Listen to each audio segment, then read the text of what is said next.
We looked at a couple of different tools as well outside of Jira, and all of them like looked good, but I didn't understand why we would need an additional tool, because I didn't feel like a tool would solve our problem until Jens showed me how the tool that he and Timothy had in mind back then can translate my idea of the whole product delivery process into a like really highly transparent workflow connected to all the work we're doing anyways in Jira. And for me, there was like literally a mind-blowing moment.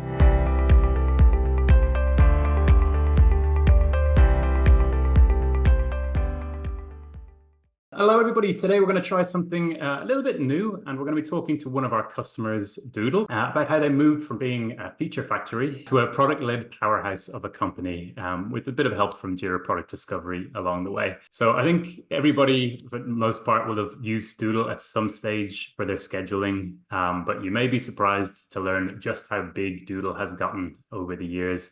Now has 32 million monthly active users. 78,000 meetings are scheduled every single day, which is insane. As a CPO and CTO, I can imagine the pressure that puts on your shoulders.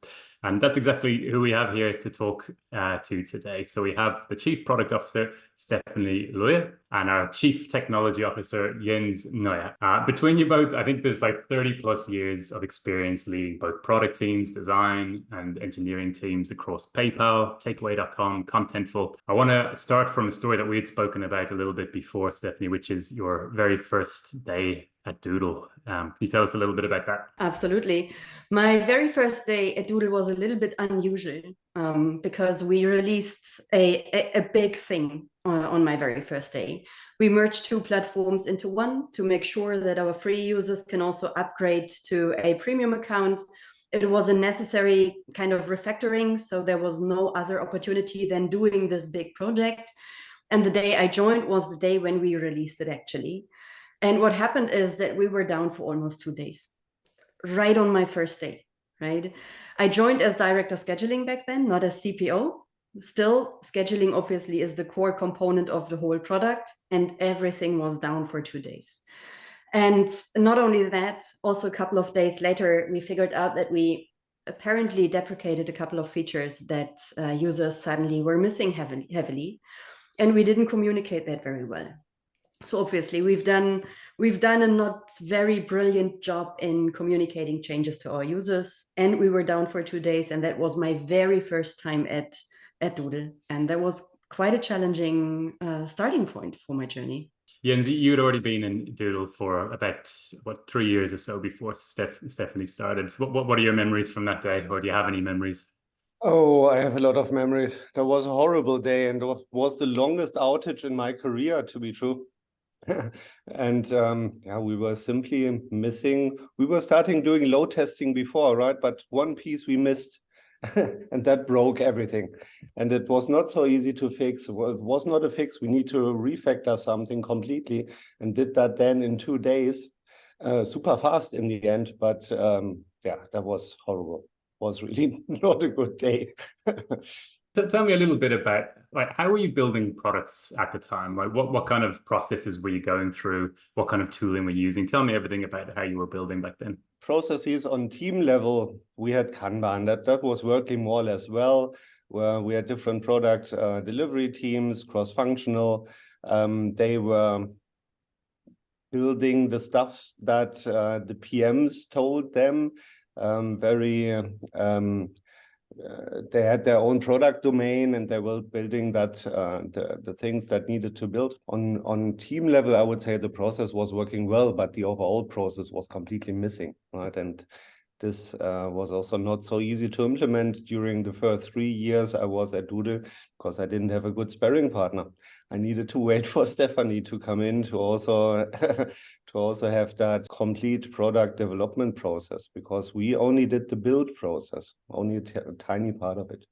Yeah, and I think that was also something I discovered when I joined, that actually some months before I joined, there must have been a product team that has done very good discovery, but they seem to have challenges to transition that discovery results into actually build work. So there was already a break in the process, obviously. So we had good research. We had researchers that like really did an amazing job, but the things they uncovered were never really built or like translated into actual product work. So there was a break. Then there was a break from like PMs had an idea of what they want to build, but they haven't been able to really communicate that very well to the engineering team. So we had breaks throughout the entire product lifecycle. Designers not working super well with PMs, PMs not working super well with engineering. So the whole dream of a cross-functional team didn't really exist actually. And that's a setup where you just can't build exciting products, because if one person is not talking to the other person, if they have no shared idea of how they want to hand over certain things or how they want to collaborate, obviously there's so much knowledge lost and so much time spent on things and wasted afterwards, that this also affects the user experience, obviously. Why do you think they were finding it so hard to build the right things and to get alignment? I think the transparency was missing on company level, and we also didn't have a working prioritization framework. I was asking for that for the last 3 years before Stephanie joined. But yeah, as I said, the sparring partner was missing, someone who was also experienced with bringing everything together. Right. I think the engineering team itself, that worked more or less well, but as Stephanie said, the collaboration between the other teams, that was simply missing. And I would add that also from a company perspective, we haven't been able to translate the company vision into a product vision, into a product strategy, into actual initiatives. So what we've done is we had kind of a black hole between the company vision and the initiatives that teams were working on. So yes, we've done stuff, but it was so hard to connect this single things we were working on to the bigger picture that a team struggled to explain why is it worth spending my time on this specific thing and how does it move the needle. But it was also hard to prioritize, obviously, because if you don't know whether one thing is more important than the other, then you make decisions based on gut feeling or kind of data you have. And that's not a reliable source of inspiration. Plus the lack of, as Jens said, tools and prioritization framework and processes of how we want to move things from very early discovery to measure phase later. All of that was lacking actually. And that's why I always say like we were a feature factory, not because the people didn't want to do discovery and they didn't want to build great experiences, but because they had no other chance than they're just grabbing the things that seemed most important. Had you faced this problem before in PayPal or Contentful or anywhere else? I was lucky to be in a massive transformation back then at PayPal, actually. When I joined, we were a waterfall company. So we were writing 70 pages long PRDs, which we've sent to the States or India. Then we were waiting for something to get back or to be released. But we only learned that things were released once customers called in, because we were never involved into the whole process, right? Like we were literally just creating documents. But then PayPal decided to become a true cross-functional agile organization at scale. And they've done this super well. I'd say like within a year, maybe 18 months, they transitioned from this waterfall model to a really cross-functional, we called it back then 3-in-a-box setup. So an engineer, a designer, a product manager were really collaborating very close, preferably even co-located.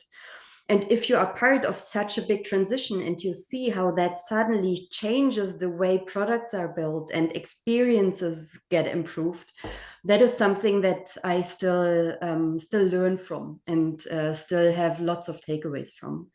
And at Contentful, then obviously my situation has been a little different.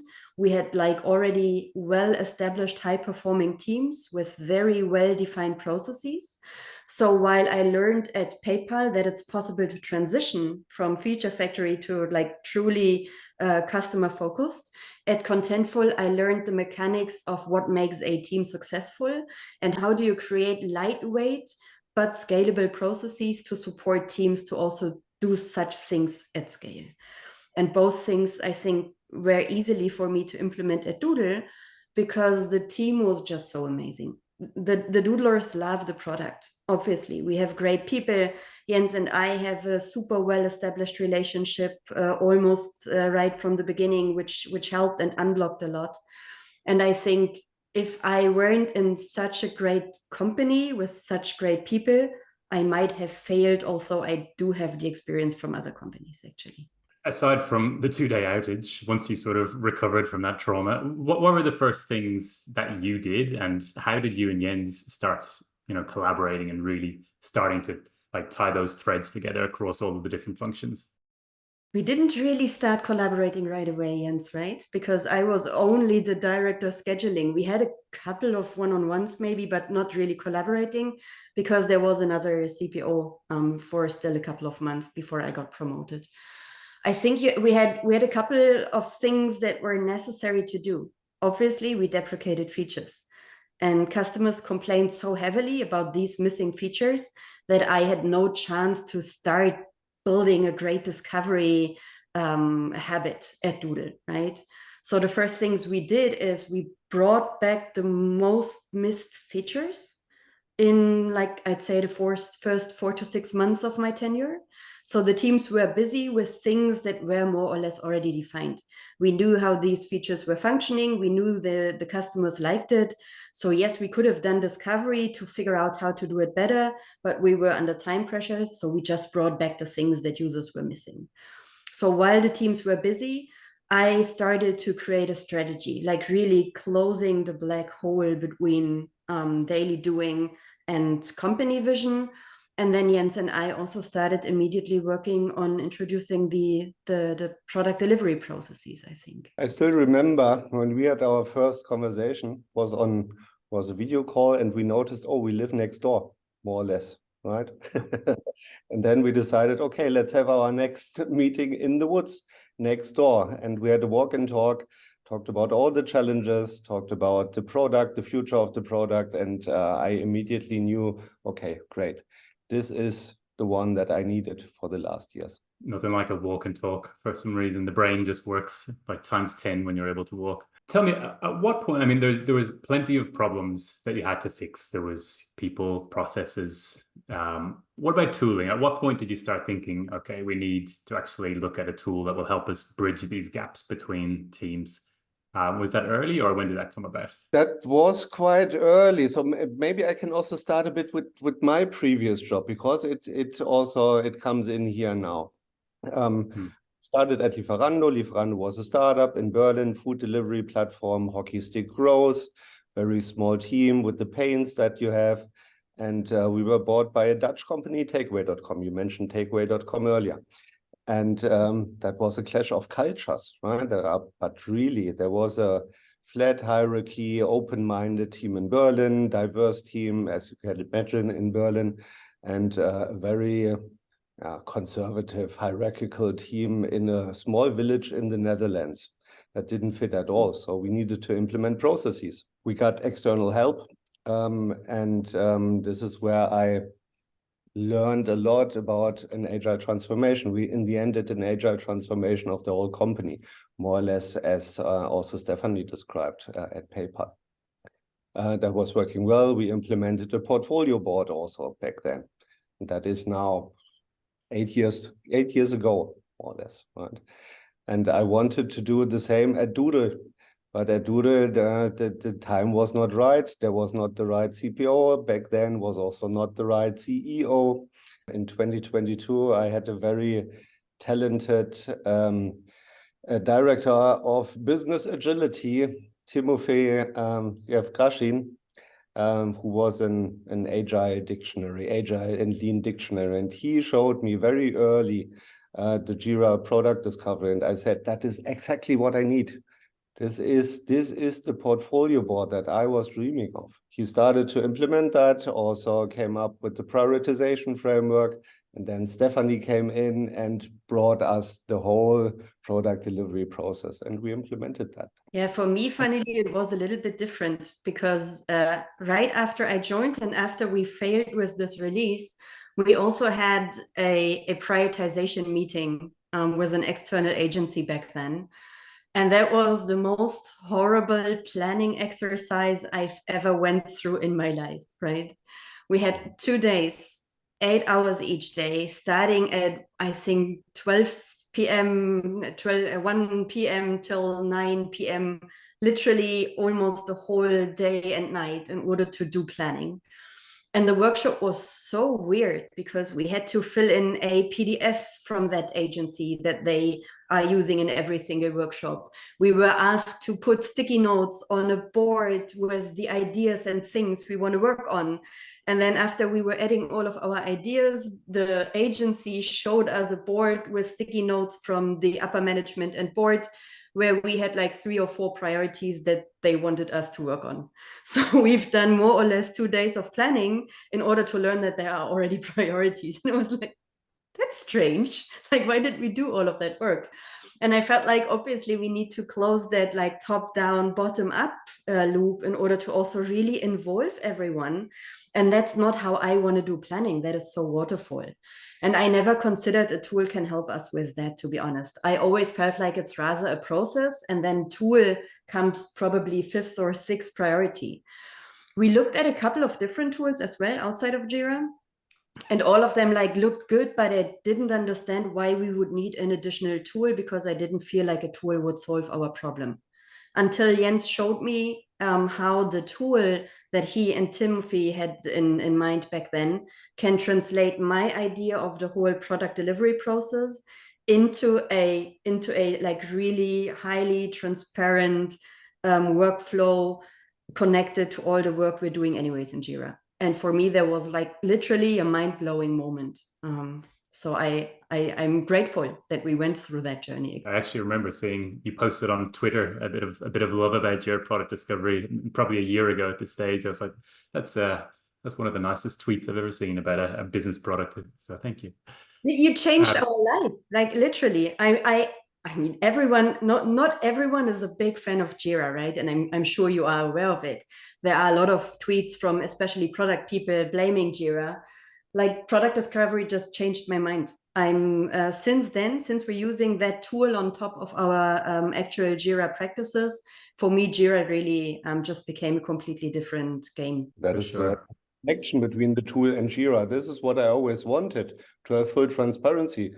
What is a tool that is standalone somewhere and you can't dive deep into what the teams are really working on, right? So this connection was so essential. Tell me some of the value you get from that, like that ability to see across all of the teams. So at first, told you before, we are not using Jira product discovery only for product or for product delivery.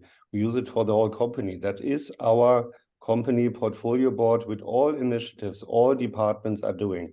And all teams also started to use Jira, but the CEO always said, I don't want to use Jira. That's too complicated for me. I don't want to dive deep, but I want to have an update always where we stand currently. And since product discovery is connected to Jira, you have a progress bar, right?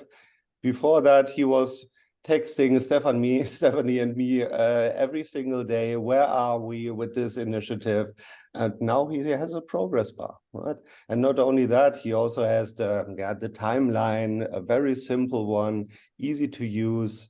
We have a now next later view that we use in our steering sessions on a monthly basis to reprioritize what we never do, by the way, more or less. Everything is in the flow. So our CEO is really happy. A happy CEO is a happy team, in my experience. Yeah. I think, I mean, it has a lot of effects, right? Beside the fact that we are way more efficient, meanwhile, because of the processes mainly, but also because we now have a tool that helps us to make these processes transparent. You also need to consider the psychological effects on a team. If I'm asking my team every single day, where are you? What are you working on? What's the progress? How's the marketing campaign running?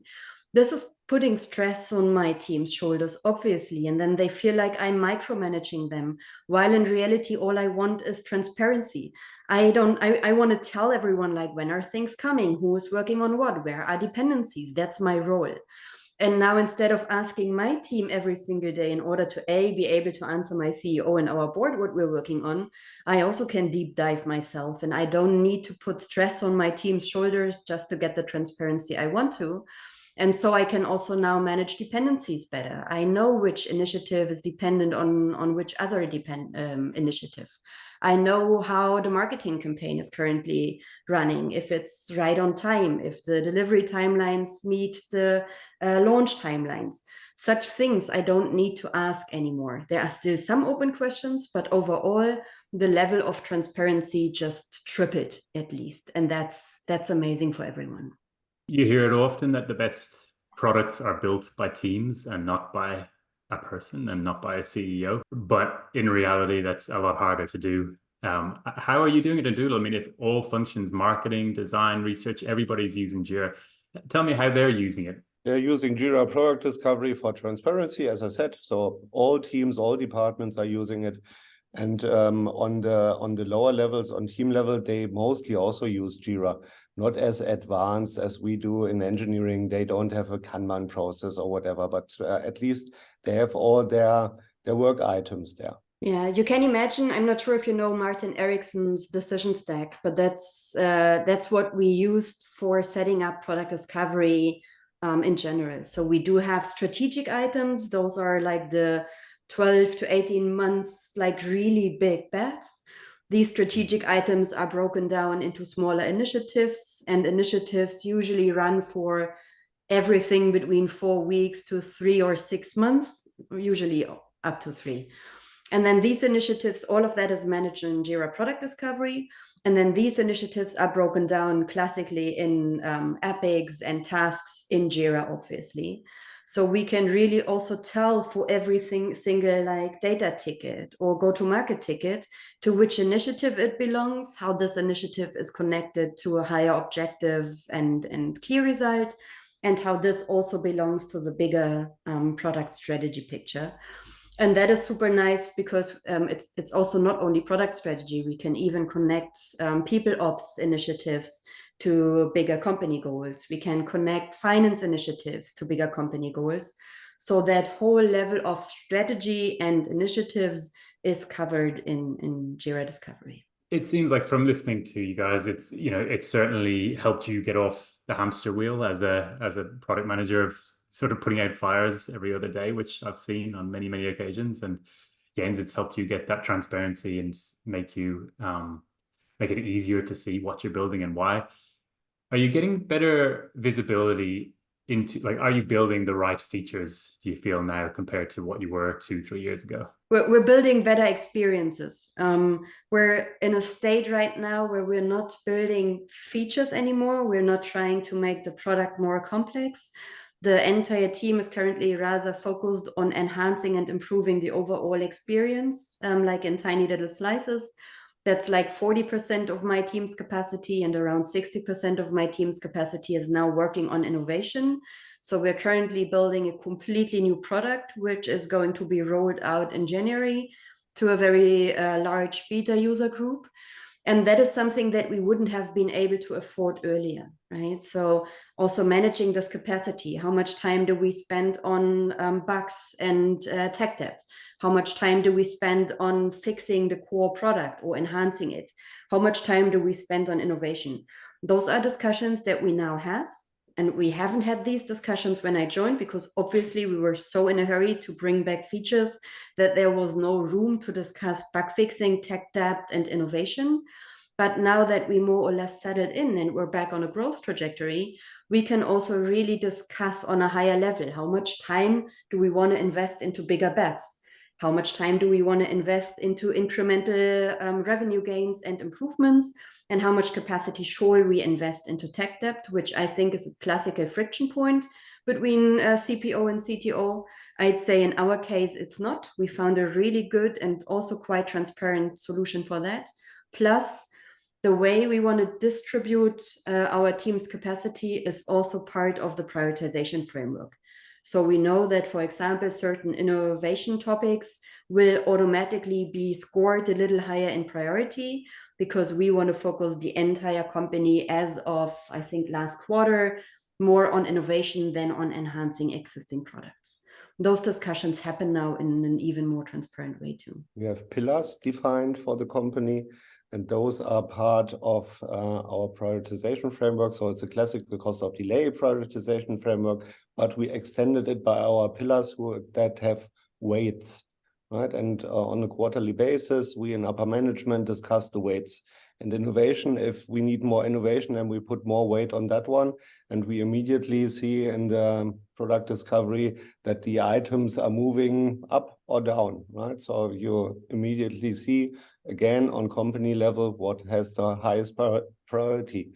Almost no more planning, only steering. Plus, by these instruments, we're also closing this bottom-up, top-down motion, because we align on how we want to distribute capacity, obviously, but the ideas are coming from the teams. So they have goals and they have ideas on things they want to work on, but whether one idea is higher priority than another is distinguished or decided on the COD scoring, plus priority increases based on whether it's innovation or enhancing the core experience.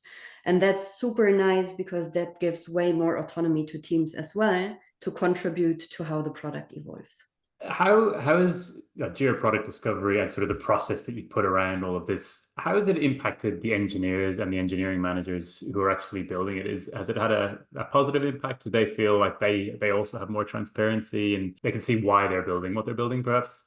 It's just what I wanted to say. They now see the why and always see the why they are building things. And that is the biggest impact. We have full transparency. Everyone at Doodle knows why we're building what at any time. I've been in the opposite in companies before, and they're thrown over the wall, and you don't even know why you're working on it and how it contributes to the business value at all. So it's good to hear. I want to talk to you a little bit about roadmaps and road mapping and how you guys go about that. So how did you roadmap 2 or 3 years ago? How did you share your plans? Well, Miro mainly, right? Or maybe a presentation. It was not connected to anything.